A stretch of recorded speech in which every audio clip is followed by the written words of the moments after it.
ఇండియాలో 10 లక్షల మంది ఫేక్ డాక్టర్స్ ఉన్నారు. నిన్న ఉత్తరప్రదేశ్లో ఒక నిండు గర్భిణికి ఒక ఇంజెక్షన్ బదులు ఇంకొక ఇంజెక్షన్ ఇవ్వడం వల్ల తను శిశువుతో పాటు మరణించిందనమాట. అసలు ఇండియాలో ఇంతమంది ఫేక్ డాక్టర్స్ ఎందుకున్నారు?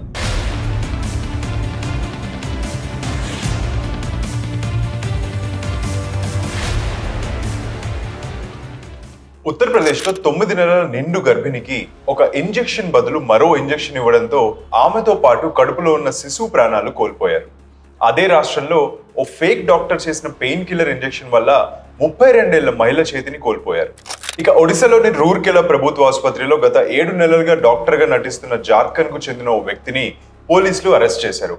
ఇవన్నీ ఒకే రోజు జరిగిన సంఘటనలు. అసలు మన దేశంలో ఇంతమంది ఫేక్ డాక్టర్లు ఎందుకున్నారు? ఇప్పుడు తెలుసుకుందాం. ఇండియన్ మెడికల్ అసోసియేషన్ ప్రకారం మన దేశంలో దాదాపు 10 లక్షల మంది ఫేక్ డాక్టర్లు ఉన్నారు.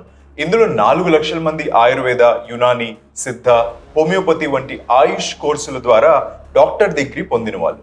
అయితే ఈ 4 లక్షల మంది ఫేక్ డాక్టర్స్ కాదు.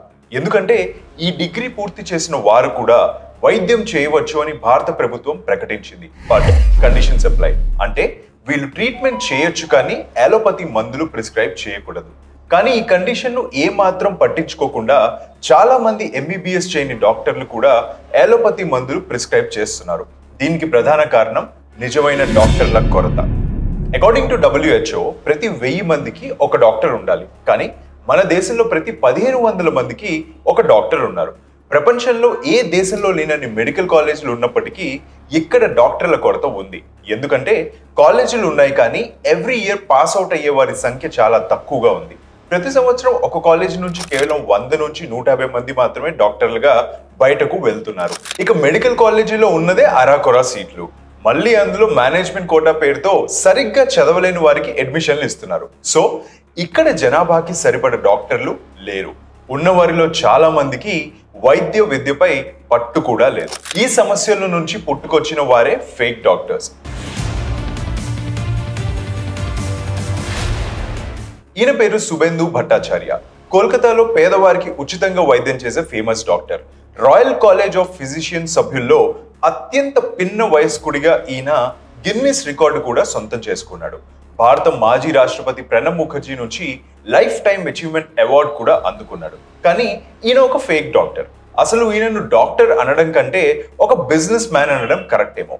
ఇలాంటి వాళ్ళు ఇంజెక్షన్ చేయడం, ఏ నొప్పికి ఏ మెడిసిన్ ఇవ్వాలి అనేవి తెలుసుకుని వాళ్లే సొంతంగా ఒక క్లినిక్ పెట్టుకుంటారు. వీళ్ళు మనకి ఫేక్ డాక్టర్లే కానీ మన దేశంలో డాక్టర్లు అందుబాటులో లేని అనేక గ్రామీణ ప్రాంతాల్లోని ప్రజలకు వీళ్లే ఎంతో కొంత సహాయపడుతున్నారు. గ్రామీణ ప్రాంతాల్లో ఎప్పుడో ఒకసారి మెడికల్ క్యాంపులు ఉన్నప్పుడు మాత్రమే డాక్టర్లు వస్తారు.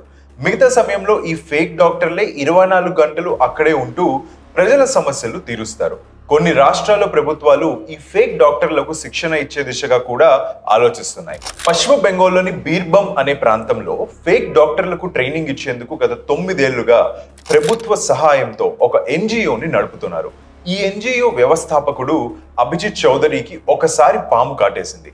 అప్పుడు ఒక ఫేక్ డాక్టర్ అతడిని బ్రతికించాడు. అందుకే ఆయన ఈ సంస్థను ఏర్పాటు చేశాడు. అయితే ఈ ఫేక్ డాక్టర్స్ ప్రతిసారి ప్రాణాలు కాపాడతారని అనుకుంటే మాత్రం అది పొరపాటే.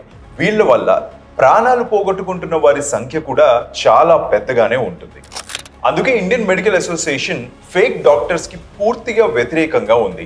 ఇప్పటికే IMA అన్ని రాష్ట్రాల్లో ఫేక్ డాక్టర్స్ ను పట్టుకొని అరెస్టు చేసే ప్రక్రియను కూడా ప్రారంభించింది. అసలు ఈ ఫేక్ డాక్టర్స్ ను పట్టించుకోకుండా వదిలేయాలా లేదా వాళ్ళ వద్ద ట్రీట్మెంట్ తీసుకోవాలా అనే ప్రశ్న మనం ఒక మారుమూల గ్రామంలోని ప్రజలను అడిగితే సమయానికి నిజమైన డాక్టర్ లేనప్పుడు ఫేక్ డాక్టర్స్ ని ఆశ్రయించక తప్పదు అని చెబుతారు. మరి ఈ ఫేక్ డాక్టర్లపై మీ అభిప్రాయం ఏంటి? కామెంట్ చేయండి. మరిన్ని ట్రెండింగ్ ఎక్స్ప్లెయినర్స్ అండ్ ట్రెండింగ్ టాపిక్స్ కోసం వే2 న్యూస్ యూట్యూబ్ ఛానల్ కి సబ్స్క్రైబ్ చేసుకోండి. అలానే వే2 న్యూస్ ని ఎవ్రీ మినిట్ ఫ్లిప్ చేస్తూ ఉండండి.